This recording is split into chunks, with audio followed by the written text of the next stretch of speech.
2025年1月に起こること、たつきりょうさんの、漫画と解説みたいな本を買ったんですけど、 여기 전 세계를 뒤흔들 충격적인 예언이 담긴 만화책 한 권이 있습니다.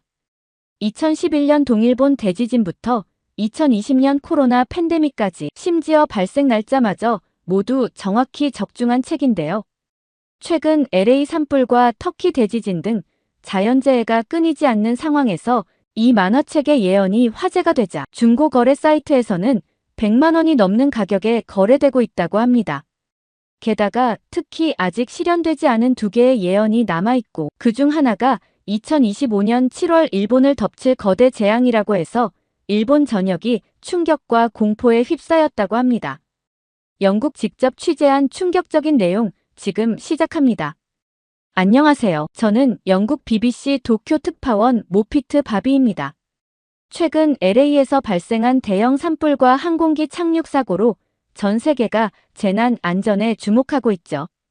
BBC 본사의 에릭 톰슨 편집장은 이제 재난이 일상이 될 것이라며 각국의 대응 시스템과 생존자 경험을 담은 다큐멘터리 제작을 지시했습니다. 곧바로 BBC 도쿄 지국에서도 자료 수집에 착수했어요. 야마모토 편집장은 동일본 대지진이나 하기비스 태풍 같은 대형 재난을 경험한 일본 어르신들의 증언이 미래 재난 대비에 귀중한 자료가 될 거라고 설명했습니다. 제가 지난 2년간 일본에서 경제와 문화 분야를 담당하며 여러 재난을 직접 겪었기에 편집장의 추천으로 이 특별 취재를 맡게 되었죠. 그런데 막상 취재를 시작하려 하니 어디서부터 시작해야 할지 막막했습니다. 고민 끝에 노인분들이 많이 모이신다는 우에노 공원으로 가보기로 했어요. 그런데 우에노 공원에 도착할 때쯤 되니 공원 입구 쪽에서 웅성거리는 소리가 들려오더라고요. 소리를 따라가 보니 예상치 못한 광경이 펼쳐져 있었습니다. 우리의 보금자리를 지켜주세요. 재개발 중단하라. 이곳은 안전한 대피소입니다와 같은 피켓을 든 수십 명의 어르신들이 거리에서 시위를 하고 계셨어요. 호기심에 이끌려 현장을 취재하던 중 우에노는 도쿄 최고의 자연재해 대피소라는 문구한 할머니의 피켓이 눈에 들어왔습니다. 조심스레 다가가 인사를 드리자 사토 미치코 할머니는 84세의 나이가 무색할 만큼 또렷한 목소리로 자신을 소개하셨어요. BBC 특파원이라는 말에 할머니의 눈이 반짝였고 반갑다면서 집으로 초대해 이야기를 들려주고 싶다고 하더라고요. 처음 만난 외국인 기자를 경계하지 않는 할머니의 태도에서 무언가 특별한 이야기가 기다리고 있음을 직감했죠. 그렇게 낡은 할머니의 아파트로 향하는 길에서 할머니는 천천히 주변을 설명하기 시작했어요. 떨리는 손가락으로 높은 지대에 자리 잡은 공원을 가리키며 이곳이 해발 23m의 자연 고지대라고 말씀하셨어요. 지진으로 인한 쓰나미가 와도 물이 닿지 않는 높이라고 설명하셨죠. 심지어 저기 보이는 오래된 벽돌 건물들은 1923년 관동대지진 이후 내진 설계로 지어졌다며 100년이 넘는 시간 동안 수많은 지진을 견뎌냈다고 자부심을 보이셨죠. 특히 7m 폭의 넓은 대피 통로는 화재가 나도 연기가 잘 빠져나가고 구조 차량이 쉽게 진입할 수 있는 완벽한 방제 설계라고 강조하셨어요. 게다가 지하에는 단단한 화강 안반이 있어 지진의 충격도 덜 받는다며 이곳 때문에 동일본 대지진에서도 자신이 살 수 있었다고 말하더라고요. 그런데 갑자기 할머니의 목소리가 흔들렸습니다. 이제 재개발로 이 모든 것이 허물게 된다면서 한숨을 내쉬셨어요. 우리 보고 다 죽으라는 말이냐며 분노가 섞인 목소리로 말씀하셨죠. 그래서 자신처럼 대지진을 겪은 생존자들이 모두 거리로 나왔다고 설명하셨습니다. 젊은 사람들은 이곳이 얼마나 소중한 곳인지 모른다며 목소리에 깊은 안타까움이 묻어났죠. 그렇게 생각에 잠긴 채 할머니의 집에 도착했어요. 오래된 아파트였지만 창가에 놓인 화분들 사이로 보이는 도쿄의 스카이라인이 인상적이었습니다. 할머니는 차를 내오시며 조심스레 2011년 3월 11일 동일본 대지진의 이야기를 꺼내셨어요. 이치카와 시의 도로가 마치 파도처럼 출렁이더니 순식간에 땅으로 푹 꺼지면서 갈라졌고 눈앞에서 철근 콘크리트 다리가 무너지면서 쩌억쩌억하는 철근 소리에 모두가 얼어붙었다고 떨리는 목소리로 말씀하셨습니다. 그런데 갑자기 이야기를 멈추신 할머니는 책장 쪽으로 향했어요. 먼지 쌓인 책들 사이에서 한 권의 만화책을 꺼내 보이셨는데 표지에는 내가 본 미래라고 쓰여 있었습니다. 할머니는 이 만화가 타츠키 료라는 사람이 1999년에 쓴 만화책인데 여기에 이미 2011년 3월에 대지진을 예견했다고 설명하시더라고요. 사진이 효과 굴러오기. 더욱 놀라운 것은 이 만화에서 우에노 지역이 도쿄 최후의 안전지대로 그려져 있다는 사실이었죠. 그런데 순간 제 마음속에 깊은 실망감이 밀려왔습니다. 그동안 차분하고 이성적으로 보였던 할머니가 만화책의 허구적인 예언을 맹신하고 있다는 사실에 이게 무슨 소리인가 싶었죠. 전문 지질학자도 아닌 만화가의 상상력을 근거로 재개발을 반대한다는 게 황당하게 느껴졌습니다. 취재를 해야 하는 BBC 특파원으로서 이런 비과학적인 이야기를 어떻게 받아들여야 할지 고민되었죠. 게다가 거리에서 만난 다른 어르신들의 모습도 마음에 걸리더라고요. 저렇게 시위하는 수많은 어르신분들이 다들 만화책에 나오는 예언을 믿고 저러는 건가 싶었거든요. 수십 년간 쌓아온 일본의 과학기술력과 전문성을 무시하고 한 권의 만화책을 믿고 시위를 벌이는 어르신분들에게 무슨 재난 대비 노하우를 바랄 수 있겠어요? 타츠키 료의 만화책을 손에 쥐고 할머니의 거실에 앉아있자니 취재 방향을 어떻게 잡아야 할지 혼란스러웠죠. BBC 특파원으로서 과학적 근거 없는 예언을 다루는 것이 과연 올바른 선택일까 정말 고민되더라고요. 그런데 그때 할머니는 떨리는 목소리로 더 충격적인 이야기를 꺼내셨습니다. 타츠키 료의 마지막 만화에는 2025년 3월 일본과 필리핀 사이의 해역에서 대규모 지진이 발생한다는 예언이 담겨 있다는 것이었죠. 할머니의 불안에 떨리는 손과 창백해진 얼굴을 보니 이것이 단순한 미신이 아닐지도 모른다는 생각이 스쳐 지나갔습니다. 혹시나 하는 마음에 이런 예측을 뒷받침할 만한 과학적 근거나 전문가의 의견은 없을까요? 라고 조심스레 여쭤보자 할머니는 한국에서 유학 중인 손녀 유키코의 이야기를 꺼내셨어요. 유키코도 최근 연구한 지진 데이터에서 일본과 필리핀 해역의 불안한 징후를 발견했다는 것이었죠. 제가 유키코가 어떤 일을 하는지 묻자 할머니는 눈을 반짝이며 이야기했어요. 유키코는 한일 지진 연구 공동위원회의 전문 연구원이며 2017년 포항 대지진 때도 조기 경보 시스템 구축에 참여했다고 하는 거예요. 포항 지진이라는 말에 문득 그때의 기억이 떠올랐죠. 한국에서 수능 시험이 일주일 연기되는 초유의 사태 속에서도 체계적인 대응으로 피해를 최소화했다는 평가를 들었던 기억이 났거든요. 당시 도쿄에서 함께 근무하던 한국 특파원도 한국의 선진화된 재난 대응 시스템을 극찬했던 게 생각났어요. 그런데 이야기를 이어가던 할머니는 갑자기 의미심장한 제안을 하셨습니다. 도쿄 지하철 신규 노선 공사 현장에서 일하는 아들을 만나보라는 것이었죠. 아들이 최근 공사 과정에서 이상한 징후들을 발견했다는 말씀에 저는 즉시 취재를 결심했습니다. 다음 날 아침 할머니의 소개로 찾아간 도쿄 지하철 공사 현장에는 무거운 긴장감이 감돌고 있었습니다. 현장에서 만난 할머니의 아들 켄지 씨는 어머니의 걱정이 헛것이 아니라며 심각한 표정으로 지하 깊숙한 곳으로 저를 안내했어요. 그런데 지하 150m 지점으로 내려가면서 켄지 씨의 표정이 점점 더 어두워지더라고요. 최근 들어 비정상적인 진동이 자주 감지되고 있다는 것이었죠.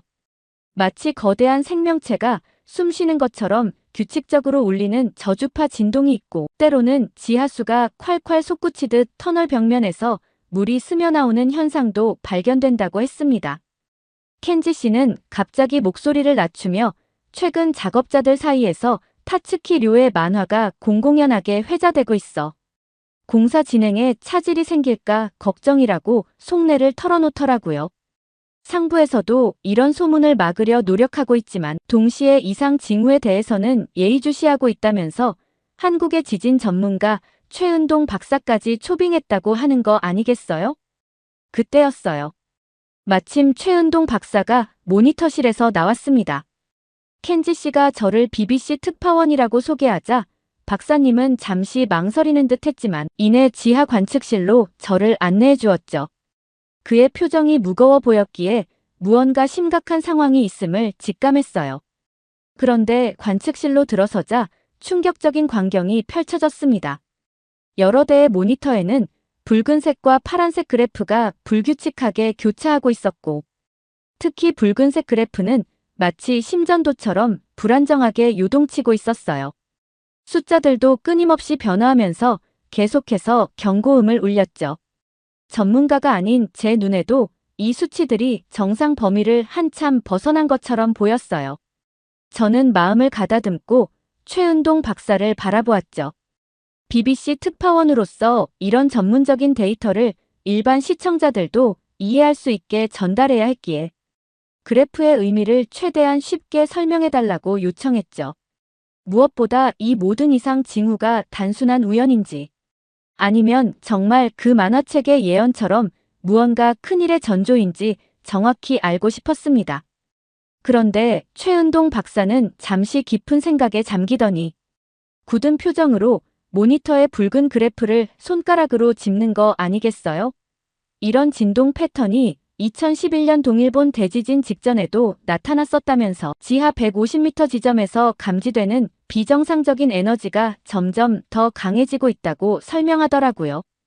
특히 지난주부터 진동 주기가 8시간에서 4시간으로 짧아졌다며 마치 시한폭탄의 초침이 빨라지는 것처럼 지진 에너지가 빠르게 축적되고 있다고 강조했죠. 박사의 전문적인 설명에 고개를 끄덕이면서도 마음 한켠에서는 의문이 들었어요. 일본의 지진 전문가들을 제쳐두고 왜 한국의 전문가를 초빙했는지, 특히 이런 민감한 현장에 외국 전문가를 투입한 이유가 궁금했죠. 조심스럽게 이 질문을 던지자 최 박사의 눈빛이 더욱 진중해졌습니다. 최 박사는 모니터를 응시하며 차분하게 설명을 이어갔어요. 일본과 한국이 지리적으로 매우 근접해 있어서 대규모 지진이 발생하면 한국의 남해안과 부산까지 피해가 미칠 수 있다고 하더라고요. 특히 지진판의 움직임은 국경을 가리지 않기 때문에 끊임없는 지속적인 모니터링이 필요하며 한국의 재난 시스템은 단 1%의 위험 가능성도 놓치지 않는다고 강조하더라고요. 게다가 최 박사는 타츠키료의 만화 예언도 이미 파악하고 있다면서 다만 불필요한 공포를 막기 위해 오직 데이터에 기반한 분석만 진행하고 있다고 덧붙였죠. 그의 말투에서 전문가로서의 전문성과 신중함이 동시에 느껴졌어요.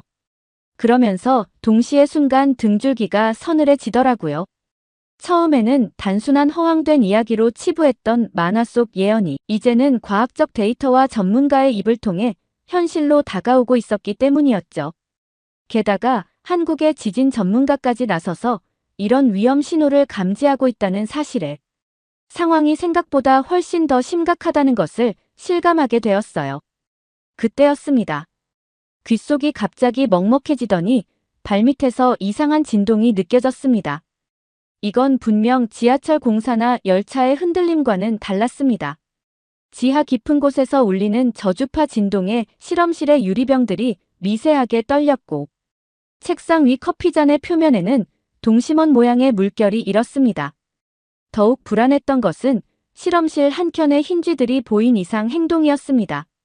평소에는 조용히 있던 쥐들이 갑자기 불안한 듯 케이지를 돌아다니며 날카로운 소리를 내기 시작했고 수조 속 물고기들도 평소와 다르게 수면 위아래를 급하게 오가며 마치 무언가를 피하려는 듯한 움직임을 보였죠. 복도를 지나는 작업자들의 얼굴에는 깊은 불안감이 서려 있었습니다. 그들은 서로를 힐끗거리면서 주기적으로 계속 이런 징후가 있는 건 처음이라며 작은 목소리로 속삭였고 일부는 스마트폰으로 타츠키료의 만화를 다시 확인하는 모습까지 보였죠. 그때 켄지 씨가 다가와 낡은 명함 한 장을 건넸습니다. 자신이 알고 있는 작업실 주소라면서 이곳에 가면 타츠키료의 제자가 작업을 하고 있을 거라고 했죠. 그러면서 이 모든 징후들이 만화에 예언된 그대로 나타나고 있다며 꼭 한번 방문해보라고 간곡히 당부했죠. 타츠키 류 제자의 작업실이 있다는 15층에 도착하자 먼저 복도에 늘어선 사진들이 시선을 사로잡았어요.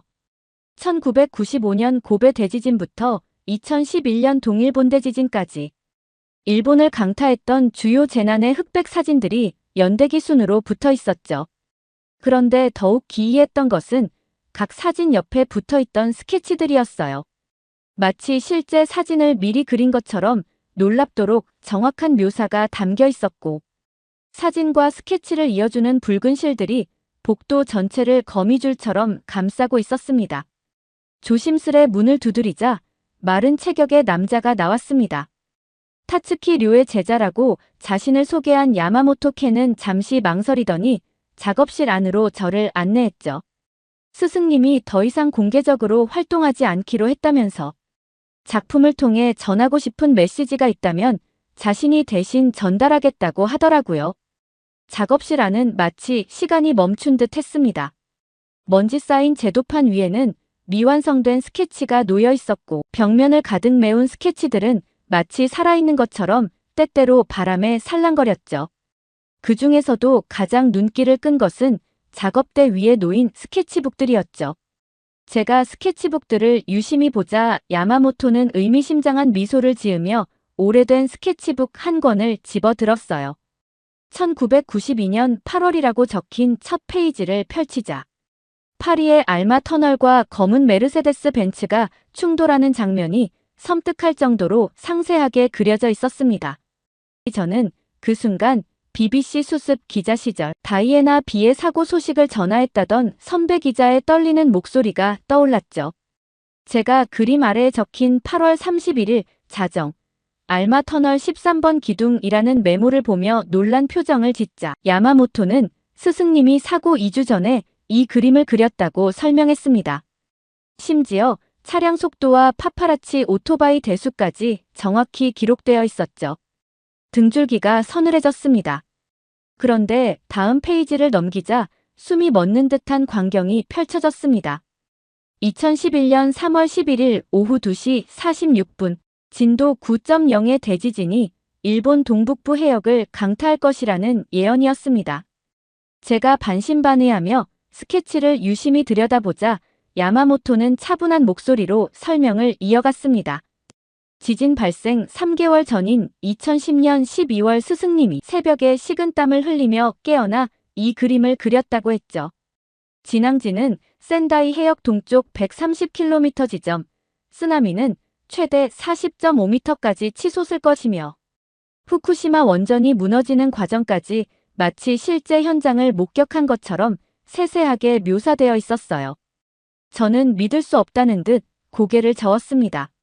하지만 스케치 구석구석에 적혀있는 날짜와 시간, 피해 규모는 실제 사건과 정확히 일치했죠.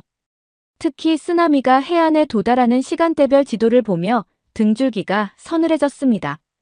BBC 특파원으로서 수많은 재난 현장을 취재했지만 이토록 정확한 예측은 처음 접하는 일이었기 때문이에요.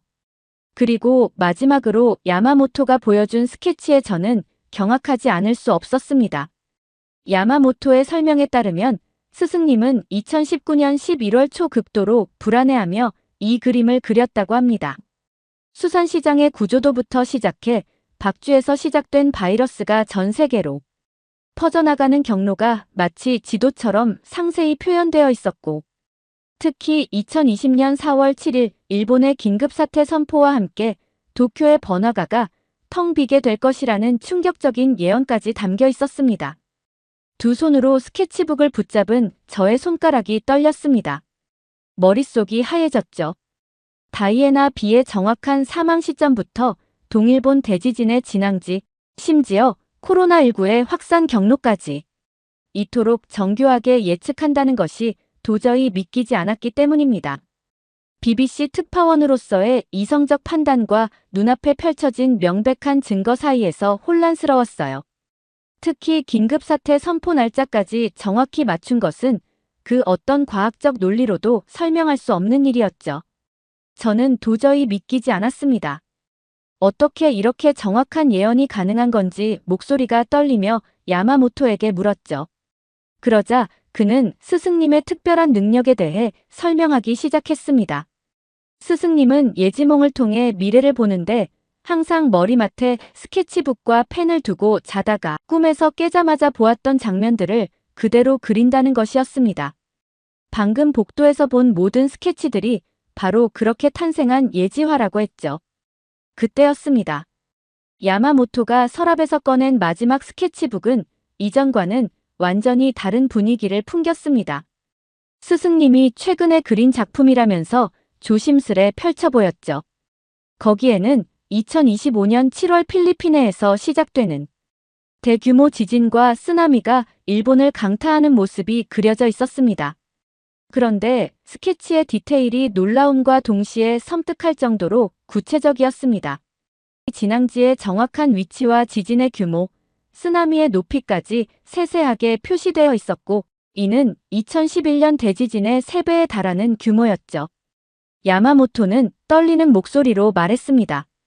스승님이 이번 예언을 그리고 나서 처음으로 두려움을 느꼈다고. 그래서 더 이상 공개적으로 활동하지 않기로 결심했다고 했습니다. 저는 이 모든 증거들을 마주하고 있자니 머릿속이 복잡해졌습니다. BBC 특파원으로서 이 예언을 보도해야 할지 아니면 불필요한 공포를 야기할 수 있다는 우려 때문에 침묵해야 할지 깊은 고민에 빠졌죠. 과학적 근거가 부족한 예언을 보도하는 것이 과연 올바른 저널리즘일까 하는 의문도 들었습니다. 하지만 지하철 공사 현장에서 목격한 이상 징후들과 한국 전문가의 우려, 그리고 지금 이 순간 눈앞에 펼쳐진 예언의 구체성을 무시할 수 없었습니다. 더구나 이 예언이 현실이 된다면 수많은 사람들의 생명이 위험에 처할 수 있다는 사실이 무거운 책임감으로 다가왔죠. 작업실을 나서면서 야마모토가 건넨 마지막 말이 계속 머릿속을 맴돌았습니다. 스승님은 늘 미래는 바뀔 수 있다고 말했다면서 그렇기에 이 예언을 그렸다고 했죠. 이제 제 어깨 위에는 이 무거운 진실을 어떻게 다룰 것인가 하는 큰 숙제가 놓여 있었습니다. 과연 이 예언이 또 다른 비극을 막기 위한 경고가 될 수 있을까요?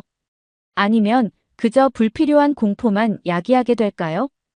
오늘 사연 어떻게 들으셨나요? 끝까지 들어주셔서 정말 감사합니다.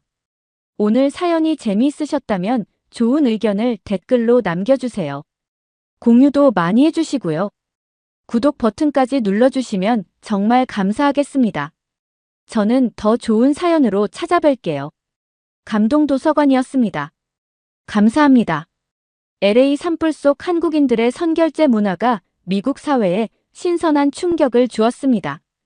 그런데 산불이 고비를 넘겨 확산세가 진정되자 이번에는 미국인들이 이제 우리가 한국인들의 은혜를 갚을 차례라며 나서기 시작했다고 합니다. 할리우드 스타 안젤리나 졸리의 감동 어린 발언을 시작으로 한국인 선결제 금액의 4배에 달하는 $10,000,000가 한인타운 재건을 위해 모였다고 하는데요. 구호 현장에서 만난 한 한국인 자원봉사자를 통해 접한 그 놀라운 사연을 LA타임즈 기자가 직접 취재했습니다. 안녕하세요. 저는 LA타임즈의 특파원 클레이즈 조이입니다. 지난 10년간 아시아 문화를 취재해왔고 특히 3년 전까지 CNN 서울 특파원으로 지내며 한국 문화를 깊이 이해하게 되었죠. 그런데 이번 LA 상공을 뒤덮은 검은 연기는 제가 본 그 어떤 재난 현장보다 처참했습니다. 27명의 목숨을 앗아간 이번 산불은 12,000채의 가옥을 전소시켰고 피해액은 이미 수조 원을 넘어섰어요. 그런데 이런 절망의 상황에도 불구하고 한인들의 선행은 실로 놀라웠습니다. 파리바게트는 물론이고 유명 칼국수집, 한식당들이 앞다투어 선결제에 동참했고 개인들도 한인마트와 식당에서 수백 달러씩 선결제를 해두었다고 해요. 컵라면과 생수, 도시락, 따뜻한 국밥까지 정성과 마음이 담긴 음식들이 소방관들과 이재민들에게 전달되었죠. 한인들의 이러한 도움 덕분에 피해 현장의 분위기도 조금씩 나아지고 있었습니다. 실제로 LA 소방국은 안심하긴 이르지만 강풍도 줄어드는 추세고 진압률도 0%에서 45%까지 올랐다고 좋은 소식을 전하더라고요. 피해 현장에서 만난 미국인들의 반응은 마치 우리에게 잊고 있던 무언가를 일깨워주는 듯했죠. 버뱅크 힐스 인근 대피소에서 만난 70대 노인 스티븐 맥도널드 씨는 눈시울을 붉히며 1950년대 한국 전쟁 시절을 회상하더라고요.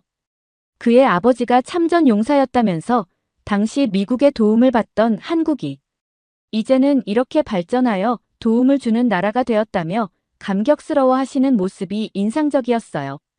저도 그의 진심 어린 말씀을 들으며 한미 동맹이란 단순한 군사적 협력이 아닌 이런 위기의 순간에 더욱 빛나는 인간적 유대임을 깊이 느낄 수 있었어요. 그런데 글렌데일 소방서의 아이스폴로 소방관이 들려준 이야기는 더욱 놀라웠습니다. 한국산 소방 장비가 이번 산불 진화에 결정적인 도움이 되었다고 하더라고요. 저는 궁금증을 참지 못하고 어떤 부분이 구체적으로 도움이 되었는지 여쭤보았죠. 그러자 폴로 소방대원은 한국의 드론 소방 시스템이 얼마나 정확하고 신속한지 설명하기 시작했어요. 특히 열화상 카메라의 성능이 뛰어나서 농연 속에서도 요구 조자를 신속하게 발견할 수 있었다며 진심 어린 감사를 표했죠. 특히 인상 깊었던 건 이번 화재로 미국 소방관들의 자부심이 처참하게 무너진 반면 한국 소방 기술에 대한 존경과 부러움을 느꼈다는 고백이었어요. 세계 최강이라 자부하던 미국, 그것도 부자들이 산다는 비벌리 힐스에서 30년이 넘은 노후 소방. 배관과 낡은 소화전들이 제대로 작동하지 않는 현실이 적나라하게 드러났다고 했죠. 그 순간 지난해 제가 사는 아파트에서도 스프링클러 시스템이 고장나서 한 달 내내 불안에 시달렸던 적이 생각났어요. 출근하는 길에 봤던 횡단보도 건너 소화전에서는 녹슬어 물이 줄줄 새는 모습도 떠오르면서 LA에서 종종 느꼈던 노후화된 인프라 문제가 이제 터진 거구나 생각했죠. 그러면서 폴로 소방대원은 10년째 소방관으로 일하면서 이번처럼 한국의 최신 기술이 직접적으로 인명 구조에 도움이 된 적이 없었다며 한국이 LA 교민뿐만 아니라 미국을 살리고 있다고 말했어요. 실제로 얼마나 도움이 되고 있는지 보여주겠다며 휴대폰을 꺼냈죠. 그런데 소방관이 보여준 화면을 보고 저는 깜짝 놀라고 말았어요. 소방서의 내부 시스템이 아닌 워치 듀티라는 일반 앱이었거든요. 제가 의아한 표정으로 왜 공식 시스템 대신 이 앱을 보여주시는 건지 여쭤보자 폴로 대원은 의미심장한 미소를 지었습니다. 한마디로 말해서 이 앱이 정부의 공식 알림보다 더 신속하고 정확하게 정보를 전달한다는 거였죠. 산불이 가장 맹렬했던 시기에도 이 앱이 실시간으로 기부물품 현황과 산불 위험도를 정확하게 보여줬다는 거예요. 실제 소방관들이 실제 인명구조 현장에서도 정부 시스템보다 이 앱을 더 신뢰한다는 말에 저는 그만 감탄을 금치 못했죠. 어떻게 이런 게 가능했는지 궁금해하자 폴로 대원은 놀라운 이야기를 들려줬어요. 이 앱은 존 밀스와 데이비드 메리트가 화재 정보 공유의 필요성을 깨닫고 단 60일 만에 개발했다고 해요. 그런데 처음에는 정규직 직원도 없이 순수하게 자원봉사자들의 헌신으로만 운영됐다고 하더군요. 더욱 감동적인 건 재난 상황에서 위험을 무릅쓰고 현장 정보를 제공하고 데이터를 업데이트하는 일의 90% 이상이 한인들의 힘으로 이루어진다는 사실이었죠. 실제로 화면을 보니 한인들의 실시간 제보와 기부 현황, 산불 상황이 마치 실시간 뉴스처럼 계속해서 업데이트되고 있었어요. 이런 헌신적인 참여를 보며 이것이야말로 또 다른 형태의 나눔이 아닐까 하는 생각이 들었습니다. 그런데 폴로 대원이 들려준 더 놀라운 사실이 있었어요. 한국계 개발자들이 기술 지원을 통해 데이터망을 안정화시켜서 단 한 번의 다운타임도 없었다는 거예요. 게다가 이 앱이 화재 발생 일주일 만에 200만 회가 넘는 다운로드를 기록했음에도 불구하고 무료로 배포되어 정부의 공식 알림보다 더 신속하고 정확한 정보를 전달했다고 합니다. 수백만 달러의 가치를 지닌 최첨단 기술을 무료로 기부하는 한국인들의 헌신에 전 미국 사회가 감동하고 있다는 게 폴라 대원의 설명이었어요. 선결제 문화와 더불어 이제는 미국 사회에서도 한인들의 도움에 몇 배로 보답해야 한다는 움직임이 일어나고 있다고 덧붙였죠. 이런 이야기들을 취재하면서 저는 한국과 미국의 관계가 얼마나 특별한지 다시 한번 실감했어요. 그리고 이워치 듀티 앱에 대해 좀 더 자세히 알아봐야겠다는 생각이 들었죠. 다음 날 아침 저는 버뱅크 대피소를 찾았습니다. 이른 시간임에도 한인 자원봉사자들이 따뜻한 국밥을 나눠주며 이재민들을 위로하고 있었죠. 그런데 그곳에서 LA 타임즈의 동료 기자 듀레이크를 만났어요. 제가 반갑게 인사했는데 듀레이크는 어젯밤 충격적인 일들이 있었다며 굳은 표정을 지었습니다. 소방관들이 화재 진압에 전념하는 사이 일부 범죄자들이 빈집을 털었다는 것이었죠. 게다가 대피소 주변에서는 구호품을 실은 트럭을 노리는 절도 행각까지 발생했다고 했습니다. 저는 순간 얼굴이 화끈거렸어요. 그리고 한국인들 말고는 모두가 이기적인 거냐면서 미국 사람들이 미국 이재민 현장에서 절도 행각을 벌이다니 정말 부끄러워서 못 견디겠다고 말했죠. 그러자 듀레이크는 고개를 끄덕이며 자신도 그 점이 놀랍다고 하더라고요. 실제로 한국인들만이 진심으로 이재민들을 돕고 있다는 것이었어요. 그러면서 듀레이크는 자신이 아는 일본인 기자 이야기를 꺼냈습니다. 그 기자가 한인들의 선결제 문화를 비판하는 보도를 준비 중이라는 거였죠. 한인들이 선결제를 통해 자신들의 상권을 홍보하고 있으며 이재민들의 고통을 이용한 마케팅이라는 내용이었습니다. 심지어 이 기사는 이미 상부의 결제까지 받았다고 하더라고요. 이 말을 듣는 순간 저는 깊은 충격에 빠졌습니다. 도대체 어떻게 순수한 선의를 이렇게 왜곡할 수 있는지 이해할 수 없었죠. 그런데 듀레이크의 다음 이야기는 더욱 충격적이었습니다. 중국인들은 이 와중에 구호물품을 당당히 공짜로 달라고 하는 장면이 CCTV에 포착됐다는 것이었어요. 이번에 한국인 선결제로 결제해놓은 빵이며 생필품까지 당당하게 자신이 이재민인 척하면서 가져간다는 것이었죠. 저는 한중일의 차이점을 보고 경악하지 않을 수 없었어요. 결국 한중일 중 한국만이 진정한 선진국의 모습을 보여주고 있었던 거니깐요. 일본은 선의를 비난했고 중국은 구호품을 훔쳐갔으며 오직 한국만이 진심 어린 도움을 주고 있었죠. 그러던 중 우연히 대피소 서쪽 구호물품 배분소에서 중국어가 들려왔습니다. 그 특유의 날카로운 성조와 거친 말투를 들으니 왠지 짜증이 더 났죠. 저는 무슨 일인지 확인하기 위해 그쪽으로 발걸음을 옮겼습니다. 그곳에서는 중국인 한 명이 한인 자원봉사자를 향해 거칠게 항의하고 있었어요. 제가 옆에 있던 중국 기자에게 상황을 물어보자 그는 오히려 한인 사회를 비난하기 시작했습니다. 지금 티베트에서 규모 7.8의 강진이 발생했는데 한국인들은 이웃나라는 외면한 채 이역 만리 떨어진 미국만 돕고 있다는 것이었죠. 한중 관계를 고려하면 최소한 티베트 구호에도 관심을 가져야 하지 않느냐는 주장이었습니다. 그런데 그 말을 듣고 있던 미국인 이재민이 갑자기 격앙된 목소리로 끼어들었어요. 중국인들이 LA에 와서 한인들의 선결제 물품을 훔쳐가는 모습이 여러 차례 목격됐는데 지금 누가 누구더러 이웃이라고 말하느냐며 따지더라고요. 더욱 놀라웠던 건 그럼에도 중국인은 계속해서 한인 자원봉사자에게만 불만을 토로했고 오히려 미국인 이재민이 한인들을 대신해 분노하며 말다툼을 벌이고 있었다는 점이었습니다. 한국 자원봉사자는 오히려 차분하게 양측의 입장을 경청하며 상황을 중재하려 했죠. 미국인 이재민은 한인들의 도움에 대한 감사함과 중국인들의 뻔뻔한 태도에 대한 분노로 목소리가 떨리는 게 보였죠. 저 역시 이 상황을 보며 분노가 치밀었습니다. 하지만 기자로서 이 사실을 세상에 알려 중국의 오만한 태도를 고발해야겠다고 다짐했죠.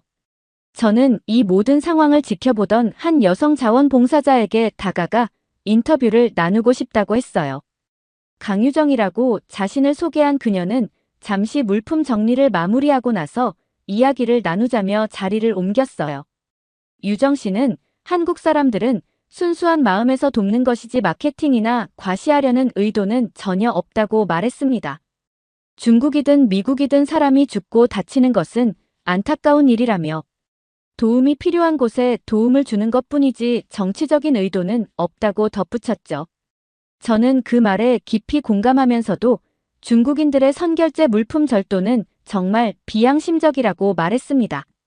그러자 유정 씨는 중국인들이 남의 것을 자기 것처럼 가져가고 염치 없는 면이 있긴 하지만 이재민들이 집을 잃은 자리에서 싸우거나 분열될 필요는 없다며 그래서 중재를 했다고 설명했어요. 저는 유정 씨의 포용력에 놀라움을 금치 못했습니다. 그러면서 한인들의 선행으로 미국 사회의 기부도 늘어나고 있다는 이야기를 꺼냈죠. 안젤리나 졸리도 직접 마트에서 물건을 사와 나누어주고 자신의 집을 임시 거처로 제공한다는 소식도 들었다고 했습니다. 그러자 유정 씨의 표정이 밝아졌어요. 자신도 그 이야기를 들었다면서 특히 졸리의 아들 매덕스가 연세대학교 국제학부에서 교환학생이었다고 말하더라고요. 더욱 놀라웠던 건 그때 자신과 매덕스가 연세대학교에서 같은 수업을 들었다는 거였죠. 저는 이런 우연한 인연이 있다는 사실에 감탄하며 안젤리나 졸리의 아들 매덕스의 한국 대학 생활에 대해 더 자세히 물어보았습니다. 매덕스의 연세대 생활에 대해 유정 씨는 흥미로운 이야기를 들려주었습니다. 매덕스가 한국에 있는 동안 특히 한국의 공동체 문화에 깊은 감명을 받았다고 했죠.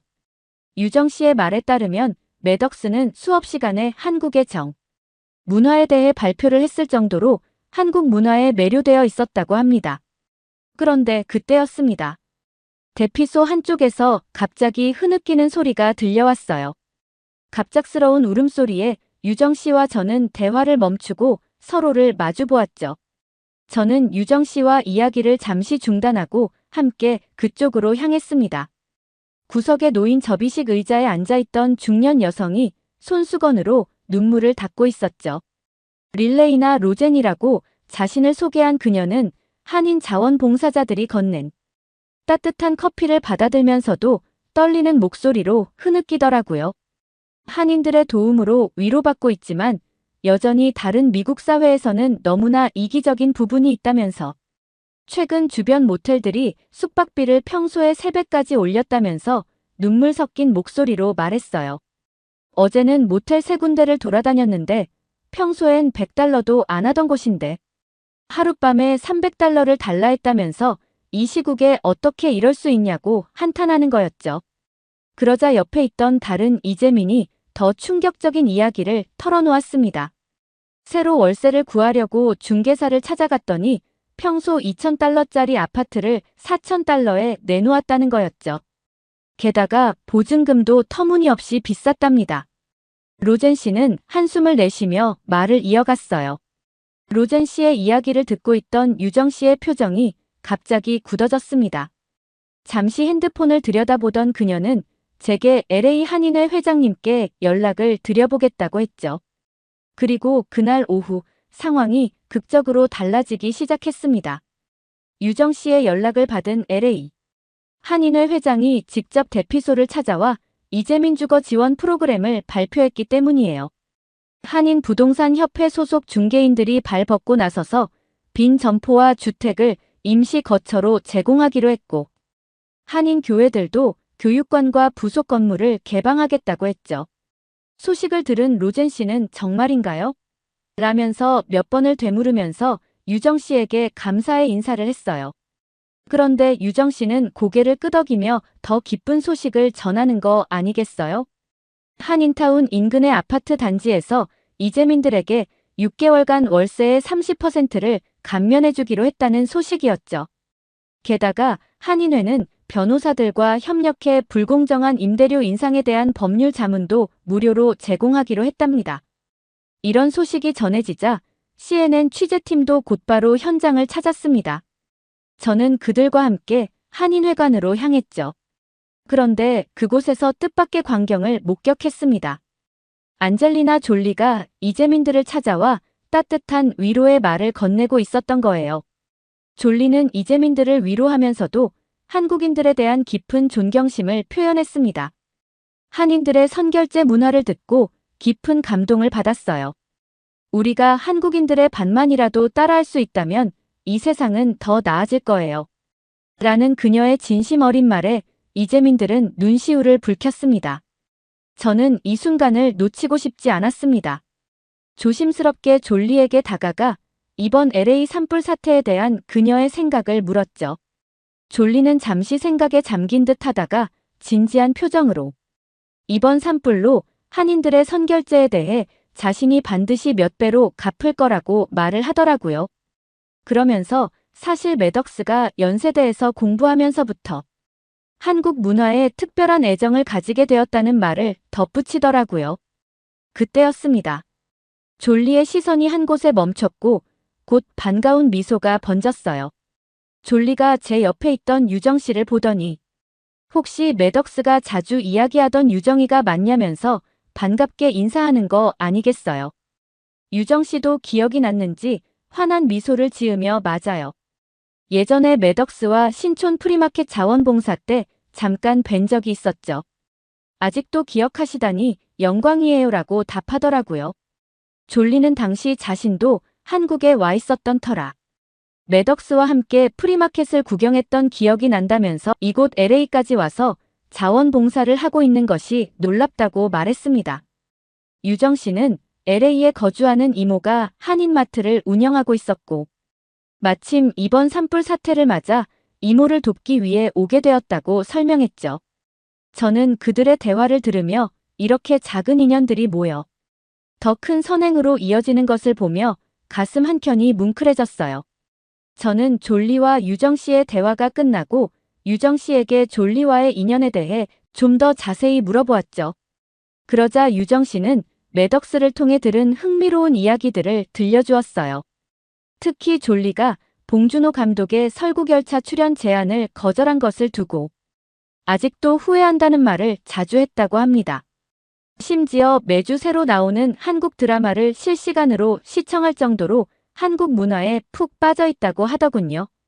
게다가 윤석열 대통령 취임식에 특별 손님으로 초대받았을 때도 매덕스가 한국에서 겪은 따뜻한 경험들을 이야기하며 감동했다는 얘기도 전해주었어요.